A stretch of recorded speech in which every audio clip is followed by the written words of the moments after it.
Akọ́lẹ̀ náà kò sí òkà tó ìwé àkókò. And I love you. Ọ̀rẹ́ àbí ọ̀nà rẹ̀. Ẹ̀yà mi fún mi fi fún. Àmì àgbà fún ẹ̀ sọ̀rọ̀ ọmọ ká yé ní ọ̀pẹ̀ nígbà tó yẹ ká. Akẹ́mi wà á tẹ́ta yé wà á tẹ́ bí èyí.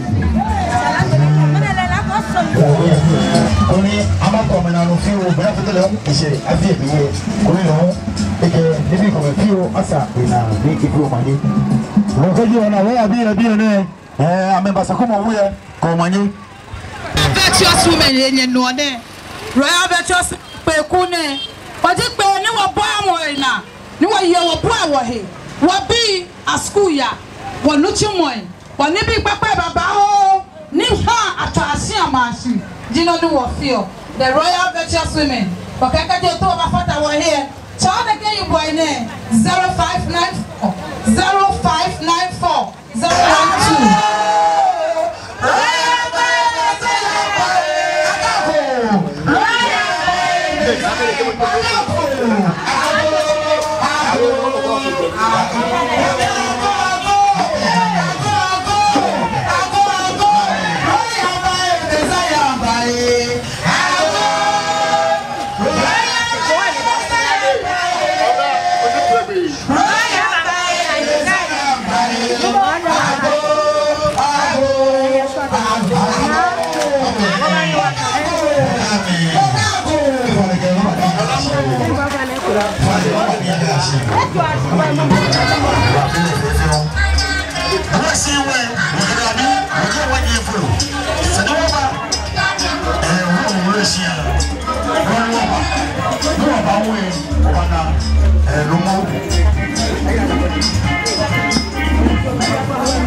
Bye.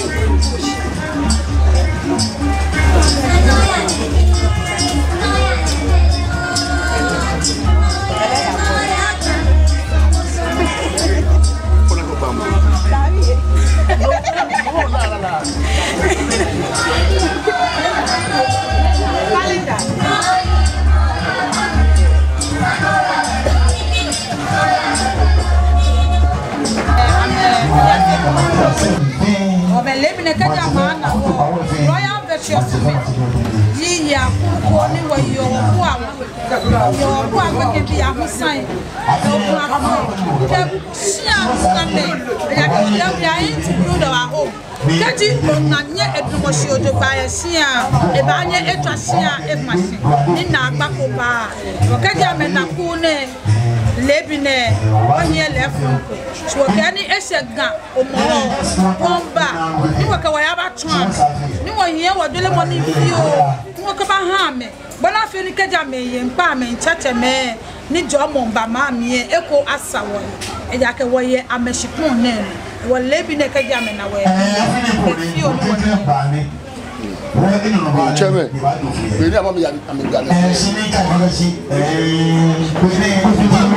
I can't know how.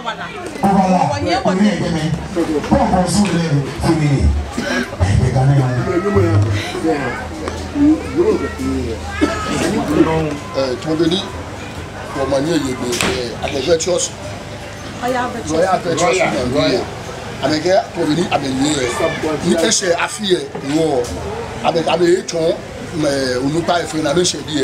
Ou Amélie, Amélie, Brofoden, Amélie, Castle Bridge, qui est Brofoden, qui est Enonglais, qui est Moui, qui est Nibi Nambatu, qui est donc on dit fait Nambatu, qui est Noumoué, qui est Ewochi, qui est Agban fait, Pony Américain pour acheter ici et un, mais Pony affiné. John a fait amenon, amete, scano, fana maman, ni, et au manier, ni fioni, amené, et voilà.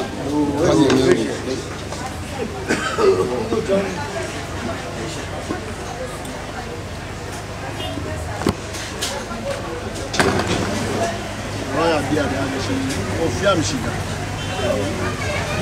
won da mu shi do ba akashi amedu ewo yi shi awun le ni sanity wa ni atu ngba tu ami won da me shi lórí ẹni wọ́n bá sì máa bẹ̀ṣẹ̀ àmì ní tí wọ́n lọ́rùn tí ṣólé máa bà mí kó náà méyà mí ìrìnlẹ̀ ẹgbẹ́ tí kẹ́jú wọ́ sàáfí ìwọ̀n agbélé wọ̀ ìwọ̀n àyìnwà làmì àmìbàfẹ́ nìké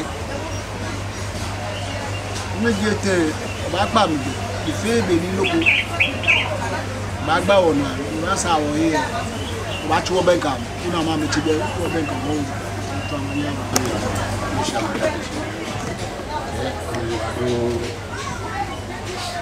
Only I'm back to one year.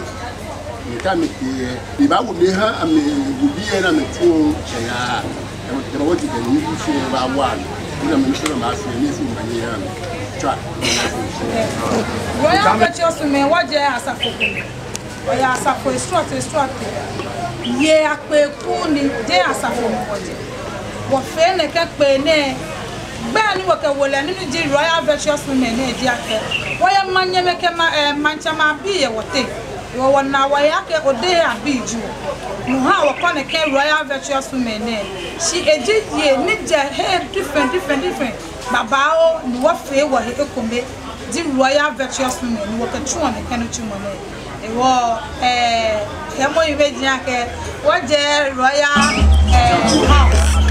wọ́n jẹ́ Royal She Royal Virtuous Women. You want near what? Yo, she went. Number Sani. Ye. Number one.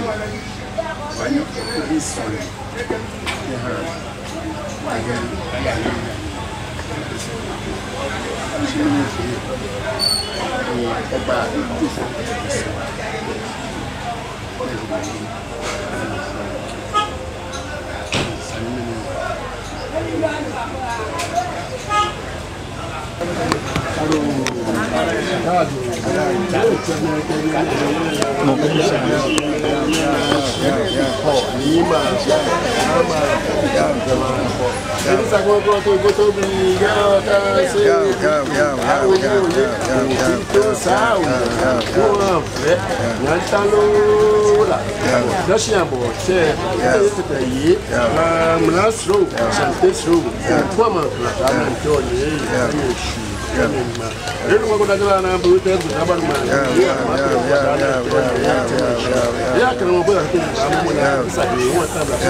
okra foi que unia foi que school buke bi ni ame ni ame chemike ame ni pe ame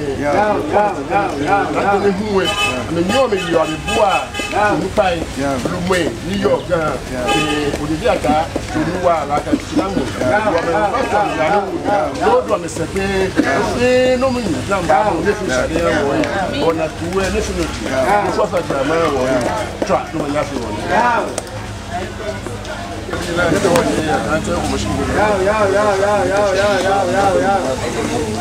ya fo ti mo to na wala dia wala na pa ko no de wala ni fi fa fa drama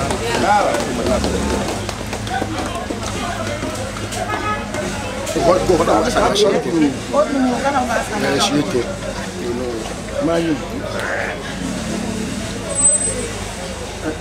yes you ready papa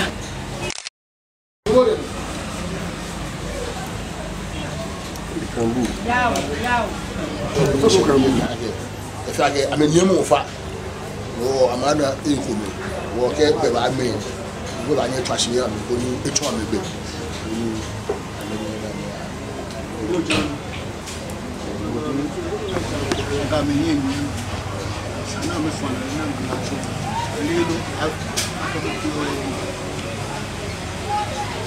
Oulanga Emmanuela na Okale Konyanet Meji president ha virtuous women fire virtuous women iba fi ke e watch device ne obane chobe mbane Doris Dede Tete obane was secretary hu ne they affairs secretary ne Cynthia Nyona Mgaje se akene watch pe ne ye Mercury.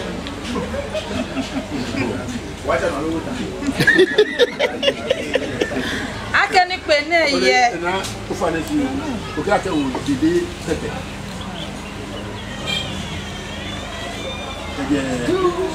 Mama.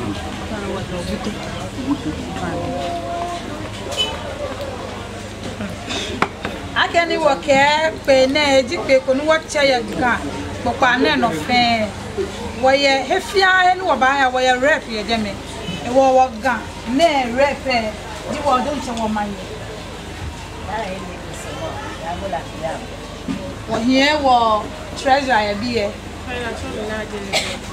ke ga Kokui o de nuwa wo hie wo ga rep hu ekomi ya bi e le ko keje Polo ko gbe fen ke ya so be ni wo manye ko ke jo bi e fen ke ya asne wo ye he stress What you go? Merima. Oh, sorry, yo. We first say your shoulder. Okay, tell me. So I didn't hear. Yes, yeah, no. Bisu tell go to my eye like what a job you need the machine.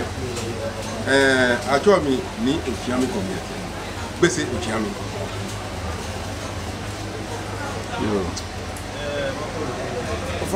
I told me ni Teku Uchiba. I've been on my check. Need you can claim. Yes, my lord.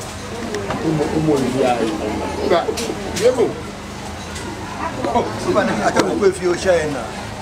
She's a baby. Right at the mountain, the water daddy. I told more than a charcoal. The second. I'm proud.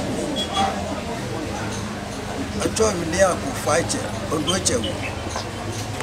I told me near Queen Mensa. Samu. I told me Nisumo, country are now.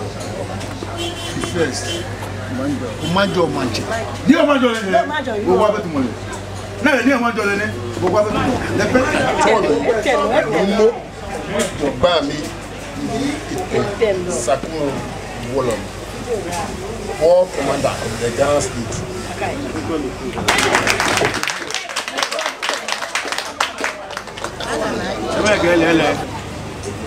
I wouldn't know no glass for one year with you. Beni eko mo eko le fite o ba bi gbe wan ni Go near me far, wood, you touch your glass. I be sure be ba be show. Kune wachane wana kwa afi si kadromo fa October November wo ba launch kune ni wa fe ya eko fele den je shikun ne wo ba fe ni wo enchenchon e ba na ni ke wo ba lo tugba wana fi wache e bi e Yo, chairman, the Beni president here, you go check and get okay. And shall be okay. I mean, why do Beni mu wa ke wo ti e ke ade se gidi ne you go so equal 50 so one money. Agala ko tameka nyeme Tra, Manyaba, Ofio, the African, Tra, Manyaba, tell me, you are done. I will say, you are done. I go to Batu. ngo awanye oni ni diami aka je wu ni je afi ake owo ti mi ni ha ni eya wo ni aswele ni Yesu ni wo le je ba ye ebu ani no fe no ba ya no pepe no fe no ba fi ke ni ko yin ko mi ba fi yin ni ko no ko mo fe mo ba gbe ni e fu ko e ni amen Kada shi I'm clean and back to me and I call you. Try no man there. Yeah, go with me. Yeah, try. Yeah, I'm going to finish you.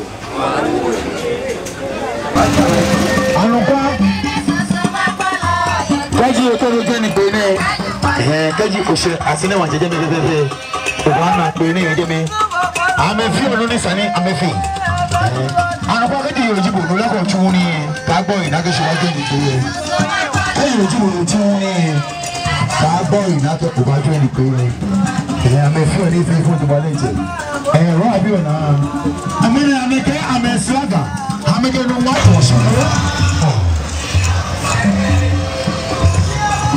Okuba meloja.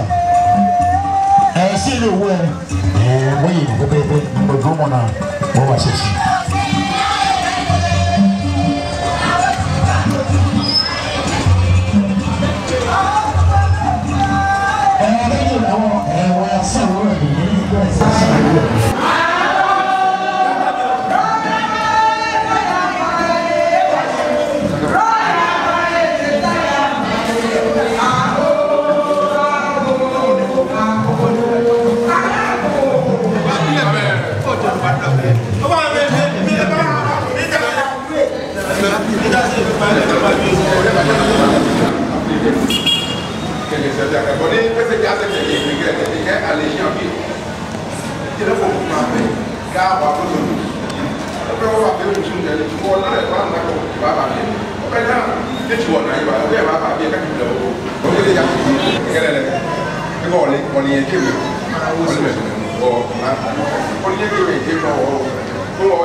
Secretary.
ní àyíkó yìí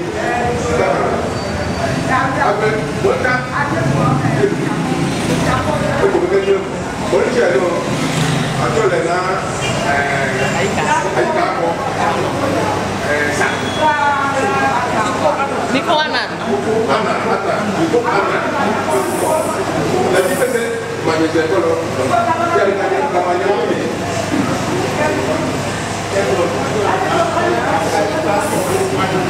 Nah, kalau Niko ana. Lalu di zaman di sekolah. Apa kau jadi orang? Bukan jadi buang buang.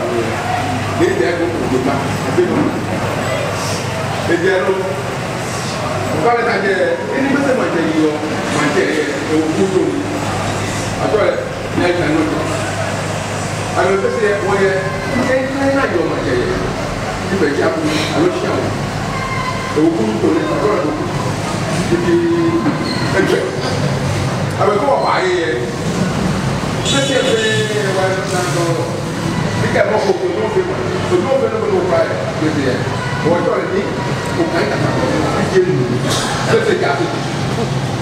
Monitor itu tak apa tu dulu. Yang pasti alo pasti bangun. Jadi kalau nak dia tu ini dia bawa. Kalau boleh tu ini pasti nak. Sudah jadi apa?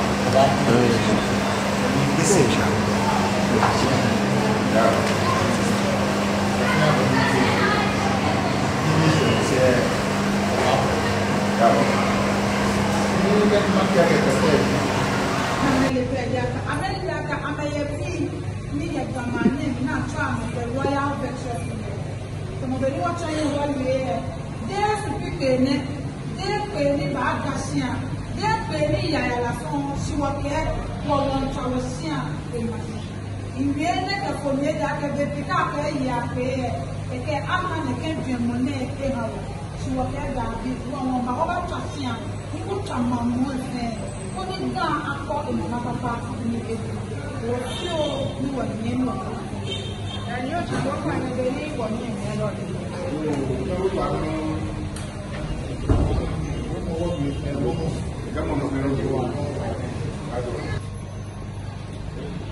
Royal Virtuous Women Network Kusumbo Mosmo Onwale Kusum. None wale jake Kusum fe mo je won jamon.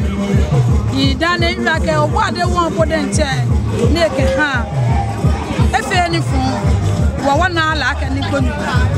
Wa aka ni gamanti asene me ya me afie mene dantu nidi mina chole lantejan we yo mo wakangane won bakonu wa badelia eze akeba mo ni ji ameche wacha meji am ni wakero ya Virtuous Women wasumo kadi wana na agbako na agbale aje esun si wana agbanu oto meji akekole no ko eyan woti isa no wati wa benke wo magina cheme wasumo mi ko wote pa kwa ba bi wa kan na ngme wote si aka ni waka wo etu am omo e kadi woni na me de no ko ni pa kwa abi wo enu wote asunka kande ke kwa woni wo mene wo fo wona ne wote e strote enu ni fio garden dente jishia enu no wote pa kwa waje no e won sale won pa yo wa fa ke e na mo bo e ha wo wala sika anunyam ka job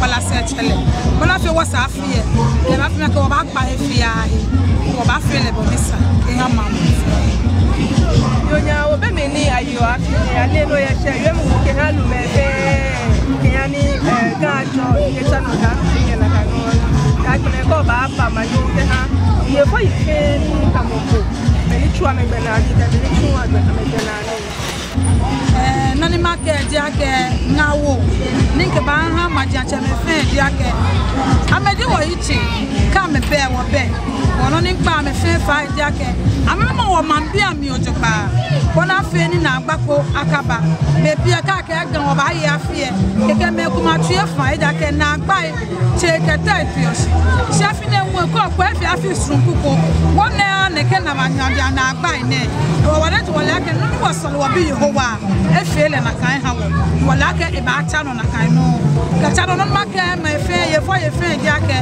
amemo mo ma mi o te pa wo bi ye je no no for page obi kajo na mokono no pa na nyemo esa nyemo gbe but mo de no gbala lewo mi shi ni o han le chose money sa dan na nwa ka jeji page chose mo shi be no ba gbala gbe kan wo mi shi ni o kele ba na wie mo ka chombo e ba na chose mo e ba na ke mo ko nje ni pa gbe kan bi fe un fa ke wana wo echi won bo te election time mo fe mo ana e wo tri ko ye shia bo ni yu dan na ba chapo ake ba o asima sineka afite ni ne ha wasika kaya yuohe eja ka no ya no afite le ne kwa na yin na twaboni o paton hin o gba we ku fe na o mi pa man bi fe fa ke nye ha ni ko mo ne efia no ko ni dagbi mo fu mo ba na emi se ake ba kwa na ni fi oni yo ka ha ma na gbe no kwa ya gbe ye me fe ni po bo ake pe ye me ni se yo mo yo na ni ma ke npe bi fe eja ka amebo modern kenkle ma eko me fe ni be fe be no ba ke won fa wonane aka royal women na me ba na mba fata he ni ameyi amebu ame ni wonye won fa wonane ni wa wote shieten ngene ona ke da na ke be no ya he bo advance ngene wote shien numo e ko le be na se tashi no wo ba akuti pa wo efe sikaja me fata he ne kanu tumo na nyema tu e bo no ni pa me fa shi ko me dia ke kadi mami imboncha me amehele mi no ni ameha wataya ni wafa wonane ye gbapapa mi bona afe ni no fia no afe pepepe ni no ni ba me dia kesi mi ba no moden jo mo mi hwa me no tuma no Yehowa den cha ha me no tumo aswele Yehowa den cha ha me sia ajo ha ame wala sechele royal virtuous women e ka dobora gbo yakagbele root gbo yakagbele no div royal virtuous women wo gbo yakagbele ni liake be ni Yehowa twawe machine e ko ba twawe machine anano ni be ba se na babu akwana biake lelen the royal virtuous women we are in to build our home anokwale ne you adon